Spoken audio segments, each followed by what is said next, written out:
അസ്സലാമു അലൈക്കും വറഹ്മത്തുള്ളാഹി. ബിസ്മില്ലാഹിർ റഹ്മാനിർ റഹീം. ബിന്യാമീൻ ഈജിപ്തിൽ പിടിക്കപ്പെട്ടു എന്ന് മക്കൾ പറഞ്ഞത് പിതാവ് യാക്കൂബ് നബി വിശ്വസിച്ചില്ല. മക്കളെ കാണാതായതിൽ അദ്ദേഹം അതിയായി ദുഃഖിച്ചു. ദുഃഖത്താൽ കരഞ്ഞ് കരഞ്ഞ് കണ്ണീരൊഴുക്കി അദ്ദേഹത്തിൻ്റെ കണ്ണുകൾ വെളുത്തുപോയി. അദ്ദേഹം മക്കളിൽ നിന്നും മാറിയിരുന്നു. ദുഃഖം ഉള്ളിലൊതുക്കി എൻ്റെ യൂസുഫ്, എൻ്റെ യൂസുഫ് എന്ന് പറഞ്ഞുകൊണ്ട് അദ്ദേഹം വിലപിച്ചുകൊണ്ടിരുന്നു. ഇപ്പോഴും അങ്ങ് യൂസുഫിനെ തന്നെ ഓർത്തുകൊണ്ടിരിക്കുകയാണോ? ഇങ്ങനെ ദുഃഖിച്ച് ദുഃഖിച്ച് അങ്ങ് സ്വയം നാശത്തിലേക്ക് പോകുമല്ലോ എന്ന് മക്കൾ അദ്ദേഹത്തോട് പറഞ്ഞു. എൻ്റെ ദുഃഖം ഞാൻ എൻ്റെ റബ്ബിനോട് മാത്രമാണ് പറയുന്നത്. ഞാനും എൻ്റെ റബ്ബുമായുള്ള ബന്ധം നിങ്ങൾക്കറിയുന്നതിനും അപ്പുറമാണ് എന്നാണ് അദ്ദേഹം മക്കൾക്ക് മറുപടി നൽകിയത്. ഇക്കാര്യമാണ് 84, 85, 86 ആയത്തുകളിൽ പറയുന്നത്. وَتَوَلَّى عَنْهُمْ وَقَالَ يَا أَسَفَى عَلَى يُوسُفَ وَابْيَضَّتْ عَيْنَاهُ مِنَ الْحُزْنِ فَهُوَ كَظِيمٌ قَالُوا تَاللَّهِ تَفْتَأُ تَذْكُرُ يُوسُفَ حتى تكون حرضا أو تكون من الهالكين قال إنما أشكو بثي وحزني إلى الله وأعلم من الله ما لا تعلمون وتولى عنهم. അദ്ദേഹം അവരിൽ നിന്ന് പിന്തിരിഞ്ഞുപോയി. യാക്കൂബ് നബി മക്കളിൽ നിന്നും മാറിയിരുന്നു എന്നാണ് പറയുന്നത്. ബിന്യാമീൻ്റെ കാര്യത്തിൽ നിങ്ങൾ പറയുന്നത് ഞാൻ വിശ്വസിക്കുന്നില്ല എന്ന് പറഞ്ഞ ശേഷം മക്കളോട് അധികം സംസാരിക്കാതെ അദ്ദേഹം തൻ്റെ ദുഃഖവുമായി ഒറ്റക്ക് മാറിയിരുന്നു എന്നാണ് പറയുന്നത്. ഇതിനെ വ്യാഖ്യാനിച്ചുകൊണ്ട് അദ്ദേഹം മക്കളിൽ നിന്ന് അകന്ന് നിന്നുകൊണ്ട് വേറെ പോയി താമസിച്ചു എന്നൊക്കെ വ്യാഖ്യാനങ്ങളുണ്ട്. എന്നാൽ അദ്ദേഹം ആ സന്ദർഭത്തിൽ ഏകാന്തമായിരിക്കാൻ ആഗ്രഹിച്ചെങ്കിലും മക്കളെ വിട്ട് ദീർഘകാലം ഏകാന്തവാസം നടത്തി എന്നതുപോലെയുള്ള വ്യാഖ്യാനങ്ങൾ ശരിയല്ല. അദ്ദേഹം മക്കളിൽ നിന്ന് മാറി ഏകാന്തമായിരിക്കുകയും വഖാല യാ അസഫ അലാ യൂസുഫ്, ഹാ യൂസുഫ് എൻ്റെ സങ്കടമേ എന്ന് അദ്ദേഹം പറഞ്ഞുകൊണ്ടിരിക്കുകയും ചെയ്തു. യൂസുഫിനെയും ബിന്യാമീനെയും അതിൻ്റെ പേരിൽ മറ്റൊരു മകനെയും കാണാതായതിലുള്ള അദ്ദേഹത്തിൻ്റെ അതിയായ ദുഃഖത്തെയാണ് ഇവിടെ വിവരിക്കുന്നത്.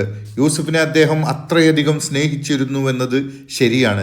പക്ഷേ കാണാതായ മക്കളുടെ കാര്യത്തിലൊക്കെ അദ്ദേഹം അതിയായി ദുഃഖിച്ചിരുന്നു. ഇവിടെ യൂസുഫിനെ വിളിച്ചത് മാത്രം പറയുന്നത് ചരിത്രം യൂസുഫുമായി ബന്ധപ്പെട്ടതായതുകൊണ്ടും തുടർന്നും യൂസുഫിനെ ചുറ്റിപ്പറ്റി കഥാവിവരണം വികസിക്കുന്നതുകൊണ്ടുമാണ്. വബിയല്ലത്ത് ഐനാഹു മിനൽ ഹുസ്നി, ദുഃഖത്താൽ അദ്ദേഹത്തിൻ്റെ കണ്ണുകൾ വെളുത്തുപോയി. കരഞ്ഞ് കരഞ്ഞ് അദ്ദേഹത്തിൻ്റെ കണ്ണുനീർ വറ്റിപ്പോയി എന്ന് പറയുന്നത് പോലെയാണിത്. എന്നാൽ അദ്ദേഹം ദേഷ്യവും ദുഃഖവുമൊക്കെ ഉള്ളിലൊതുക്കി. വഹുവ കലീം, അദ്ദേഹം ദുഃഖം കടിച്ചിറക്കി. അദ്ദേഹവും അദ്ദേഹത്തിൻ്റെ ദുഃഖവുമായി അദ്ദേഹം മാറിയിരുന്നു. അത് പുറത്ത് പ്രകടിപ്പിക്കുകയോ മക്കളോട് ദേഷ്യം കൊണ്ട് പൊട്ടിത്തെറിക്കുകയോ ചെയ്തില്ല. സുഹൃതവാന്മാരായ ആളുകളുടെ ഗുണങ്ങളിലൊന്നായി വൽ കാളിമീനൽ ഗൈള, ദേഷ്യം കടിച്ചൊതുക്കുന്നവർ, ദേഷ്യമുണ്ടായാലും അത് ക്ഷമിച്ചുകൊണ്ട് അതിനെ ഒതുക്കുന്നവർ എന്ന് ഖുർആനിൽ പറയുന്നുണ്ട്. അദ്ദേഹം യൂസുഫിനെ വിളിച്ച് വിലപിക്കുന്നത് കണ്ട് മറ്റുള്ളവർ അദ്ദേഹത്തോട് ചോദിച്ചു, ഖാലു തല്ലാഹി തഫ്തഉ തദ്കുറു യൂസുഫ, അവർ ചോദിച്ചു അല്ലാഹുവാണ് അങ്ങ് യൂസുഫിനെ തന്നെ ഓർത്തുകൊണ്ടിരിക്കുകയാണ്. അവർ പറഞ്ഞു എന്നത് മക്കൾ യാക്കൂബ് നബിയോട് പറഞ്ഞു എന്ന അർത്ഥത്തിലാണ് അധിക വ്യാഖ്യാതാക്കളും വിശദീകരിക്കുന്നത്. അത് തന്നെയാവും ശരി. അങ്ങേക്ക് യൂസുഫിൻ്റെ കാര്യം വിടാനായില്ലേ? ഇപ്പോഴും യൂസുഫിനെ തന്നെ ഓർത്തിരിക്കുകയാണല്ലോ അങ്ങ്. ഹത്താ തക്കൂന ഹറലൻ, അങ്ങനെ അങ്ങ് നിത്യരോഗിയാവുന്നതുവരെ. ഇങ്ങനെ യൂസുഫിനെ ഓർത്ത് ദുഃഖിച്ച് ദുഃഖിച്ച് അങ്ങ് നിത്യരോഗിയാവുന്ന അവസ്ഥയിലാണല്ലോ ഉള്ളത്. ഔ തക്കൂന മിനൽ ഹാലിക്കീൻ, അല്ലെങ്കിൽ അങ്ങ് നശിച്ചു പോകുന്നവരിൽ പെട്ടുപോകുന്നവനായി തീരും. ഇങ്ങനെ യൂസുഫ് നബി ഓർത്ത് ദുഃഖിച്ച് ദുഃഖിച്ച് ആരോഗ്യം നഷ്ടപ്പെടുത്തി സ്വയം ജീവഹാനി വരുത്തുന്ന അവസ്ഥയിലേക്കാണല്ലോ അങ്ങയുടെ ഈ പോക്ക് എന്നാണ് അവർ പറഞ്ഞത്. മക്കൾ ഇത് പറയുമ്പോൾ ഇതിന് മറ്റൊരു വശം കൂടിയുണ്ട്. പിതാവ് യാക്കൂബ് യൂസുഫിനെ മറക്കാനും അങ്ങനെ യൂസുഫിനോടുള്ള പിതാവിൻ്റെ സ്നേഹം തങ്ങൾക്ക് കിട്ടാനുമാണല്ലോ അവർ യൂസുഫിനോട് കൊടും ക്രൂരത ചെയ്തത്. എന്നിട്ടിപ്പോഴും യൂസുഫിനോടുള്ള സ്നേഹാധിക്യം കൊണ്ട് യൂസുഫിനെ കാണാൻ കഴിയാത്തതിൽ ദുഃഖപരവശനായി കഴിയുന്ന പിതാവിനെയാണ് അവർക്ക് കാണേണ്ടി വരുന്നത്. മക്കളുടെ ഈ വാക്കുകൾ കേട്ട് പിതാവ് പറഞ്ഞു, അദ്ദേഹം പറഞ്ഞു, ഇന്നമാ അഷ്കൂ ബത്തി വഹുസ്നി ഇലല്ലാ, എൻ്റെ മനപ്രയാസവും എൻ്റെ ദുഃഖവും ഞാൻ അള്ളാഹുവിനോട് മാത്രമാണ് ആവലാതിപ്പെടുന്നത്. അതായത് എൻ്റെ ദുഃഖവും പ്രയാസവും പറഞ്ഞ് ഞാൻ നിങ്ങളെ ബുദ്ധിമുട്ടിക്കുന്നില്ലല്ലോ. എൻ്റെ ദുഃഖം ഞാൻ എൻ്റെ റബ്ബിൻ്റെ മുമ്പിലാണ് സമർപ്പിക്കുന്നത്. എൻ്റെ റബ്ബിലാണ് എൻ്റെ പ്രതീക്ഷ. നിങ്ങൾ അത്രമാത്രം അത് മനസ്സിലാക്കിയിട്ടുണ്ടാവില്ല. എന്നാൽ വഅലമു മിനല്ലാഹി മാ ലാ തഅലമൂൻ, നിങ്ങൾക്കറിയാത്ത പലതും അള്ളാഹുവിൽ നിന്ന് ഞാൻ അറിയുന്നുണ്ട്. അള്ളാഹുവിൻ്റെ കാര്യത്തിൽ നിങ്ങളുടെ അവസ്ഥ പോലെയല്ല എൻ്റെ അവസ്ഥ. നിങ്ങൾക്കറിയാത്ത പല കാര്യങ്ങളും ഞാൻ അറിയുന്നുണ്ട്.